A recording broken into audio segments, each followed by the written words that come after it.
Halo, assalamualaikum warahmatullahi wabarakatuh. Selamat bertemu kembali dengan saya di dalam sesi bincang-bincang Indonesia Maju, Desanya Maju. Kali ini saya ingin sedikit memberikan gambaran atas beberapa pertanyaan yang seringkali disampaikan ke saya, yaitu bahwa berapa sih gajinya jadi kuwu? Berapa sih gajinya kuwu, kok banyak banget orang yang minat maju pengen jadi kuwu atau kepala desa. Ya emang faktanya dari zaman dulu menjadi seorang kuwu atau kepala desa selalu menarik banyak orang. Ini kita sering banyak mendengar orang yang sudah jadi pengusaha kaya tetap pengen maju jadi kuwu. Ada orang yang sudah menjadi ASN, pegawai negeri, tetap maju menjadi kepala desa.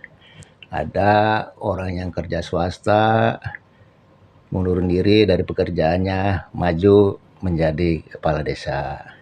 Ada ibu rumah tangga saja, maju juga jadi kepala desa. Bahkan ada juga yang pengangguran sekalipun tetap nekat maju menjadi kuwu atau kepala desa.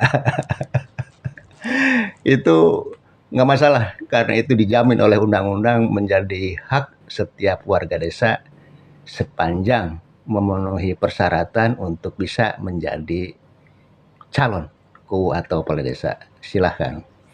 Dan niatnya pun macam-macam. Itu menjadi masing-masing individu ya haknya. Cuman ya emang kalau kita sering dengar ini kalau ditanya masing-masing hampir seragam jawabannya.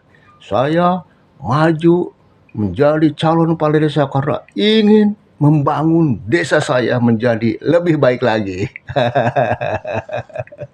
Cuman di sini disampaikan harus tahu juga nanti menjadi kepala desa penghasilannya seperti apa saja. Jangan sampai nanti setelah jadi malah nyesel, terus pakai bahasanya gening orang jadi kuwu malah nombok setiap bulannya. Ya karena begitu, emang penghasilannya ya relatif nggak terlalu besar ya.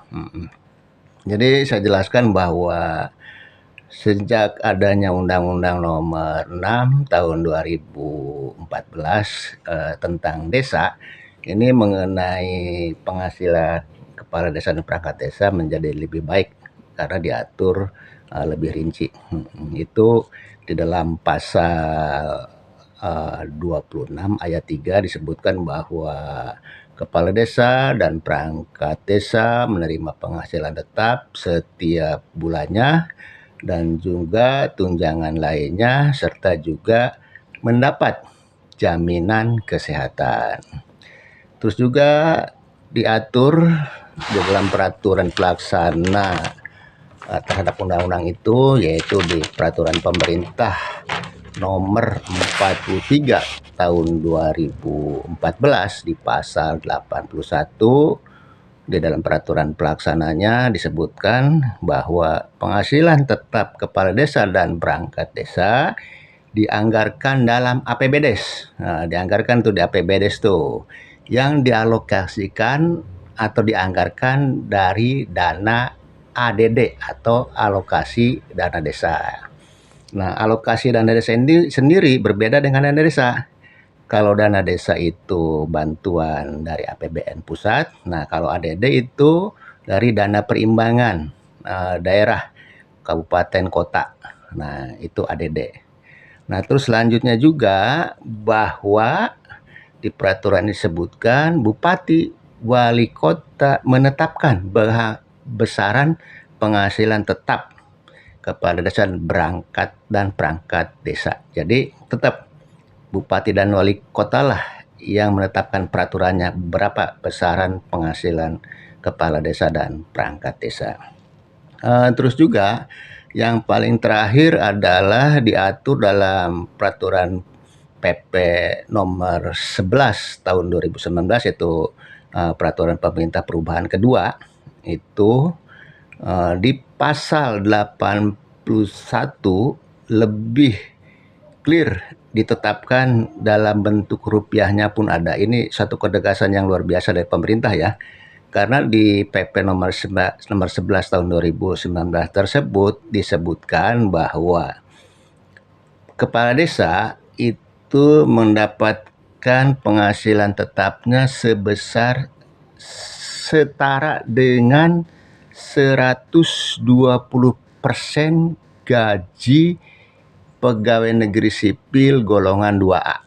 Nah, itu jadi seorang kepala desa mendapatkan sebesar setaranya dengan 120%-nya gaji PNS golongan 2A. Dan di situ disebutkan nilainya juga, yaitu sebesar Rp2.426.600. Nah, itu kepala desa, saya ulang, mendapatkan sebesar setara dengan 120%-nya gaji golongan 2A, dan nilainya di situ juga disebutkan sebesar Rp2.426.640. Nah, itu gajinya seorang kepala desa. Juga bisa disampaikan untuk seorang sekretaris desa itu mendapatkan sebesar 110%-nya setara dari golongan 2A PNS. Jadi 110%-nya dari golongan 2A, ada nilainya juga di situ sebesar Rp2.224.000. Nah, untuk pamong lainnya itu setaranya 100%-nya dengan gaji golongan 2A. Nah, itu nilainya ada sebesar Rp2.022.200. Nah, ini dengan adanya PP nomor 11 2019, Bupati menetapkan peraturannya, kemungkinan nilainya ketetapan Bupati itu akan selalu mengikuti perubahan terhadap kenaikan standar dari PNS golongan 2A. Jadi setiap adanya kenaikan golongan upah pegawai negeri sipil, itu otomatis Bupati juga akan menyesuaikan besarannya. Nah, itu seperti itu ya. Jadi seorang kepala desa, saya tegaskan, itu mendapatkan penghasilan gaji tetap sebesar 120%-nya gaji seorang PNS golongan 2A. Nah, kalau dari 2019 itu ada nilainya sebesar Rp2.426.640. Terus apa lagi yang diterima oleh seorang kepala desa? Nah, kepala desa juga itu mendapatkan tunjangan tetap lainnya. Dan kebetulan di pasal 100 juga disebutkan bahwa dari tanah bengkok diolah atau diberikan langsung itu bisa menjadi penghasilan tetap seorang kepala desa, atau perangkat desa lainnya bisa mendapatkan penghasilan tetap lainnya dari penghasilan tanah bengkok yang diolah atau diberikan langsung tanah bengkoknya, dan plus mendapatkan jaminan kesehatan. Nah, untuk di desa Lewi Dingding sendiri, desa kita kebetulan tanah bengkoknya untuk seorang kepala desa atau kuwu mendapatkan sebanyak 5 hektar tanah. Nah, itu ya kira-kira saya sampaikan. Jadi bisa kita simpulkan gajinya sekitar 2.426.000 sekian. Nah, mengenai tunjangan tetapnya itu ditetapkan oleh Bupati, ya kira-kira umpamanya berapalah, tapi nggak nyampe 5 juta kira-kira. Itu gaji tetapnya ya, plus tunjangan tetap seorang kuwu nggak nyampe 5 juta. Plus tanah bengkok sebanyak 5 hektar. Nah, ini yang mungkin harus diketahui oleh setiap orang yang berhasrat, berminat menjadi seorang kuwu atau kepala desa. Karena apa? Yang seperti di awal saya sampaikan, jangan sampai nanti setelah jadi, setelah tahu, merasakan ternyata kok begini ya. malah nombok setiap bulannya gitu. Karena saya berani sampaikan begini, ya ada seorang kepala desa yang ngobrol sama saya cerita seperti itu, bahwa untuk penghasilannya nombok gitu. Nah ini makanya kita juga bagi masyarakat banyak harus hati-hati juga dengan kondisi kenyataan seperti ini. Orang semangat pengen menjadi seorang kuwu kepala desa, hati-hatinya begini loh maksudnya. Ini kalau ada orang yang apa bro-broan apa sampai udah nggak hitungan lah, yang penting orang menang jadi kubu, pakai duit pihak sabraha, itu menjadi masalah gitu loh. Karena itu tadi, setelah jadi itu dengan modal umpamanya seorang pengen menang jadi kubu, apakah 200, 300, 500 juta habisnya. Ini suka ada bahasa, iya beak sakit itu teh balik modal apa henteu. Nah itu kan pertanyaan. Nah karena dengan penghasilan yang nggak lebih dari 5 juta plus tanah bengkok 5 hektar, hitungannya kan begini. Kalau tanah bengkok sendiri 5 hektar, 5 setiap hektar laku 10 juta, 50 juta, 50 juta kali genep tahun 300 juta. Nah 300 juta itu kalau habisnya nyalonku 500 juta, ya nombok gitu.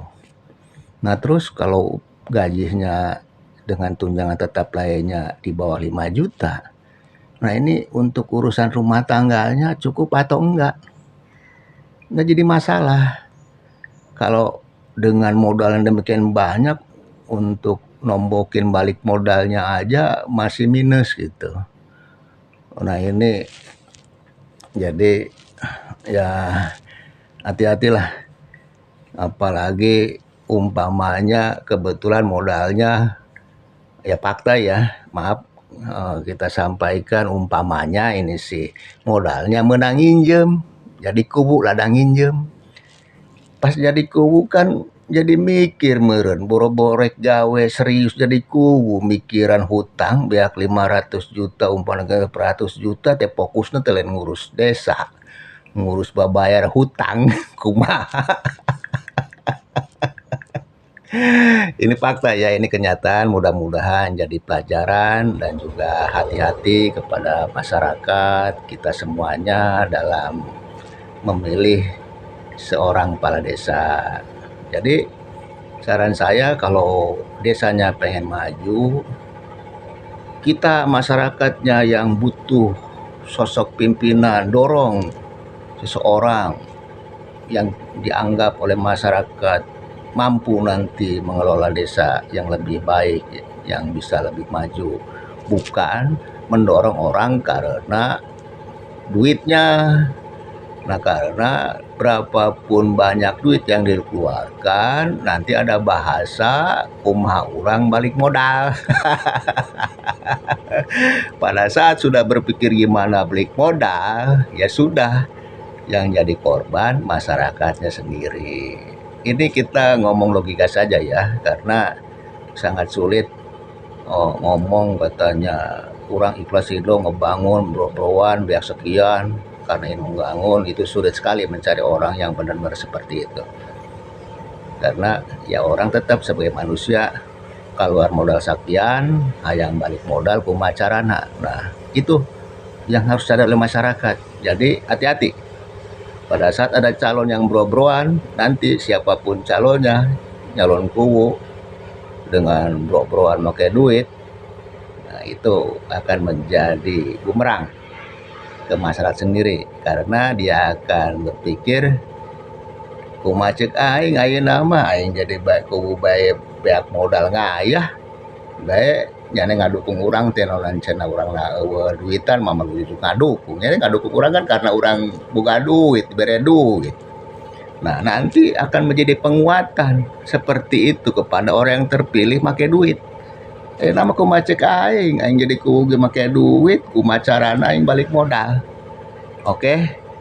Itu saya sampaikan, mudah-mudahan ini menjadi edukasi, menjadi kita bisa berpikir lebih baik lagi untuk menentukan calon pemimpin di desa kita yang tercinta. Wassalamualaikum warahmatullahi wabarakatuh.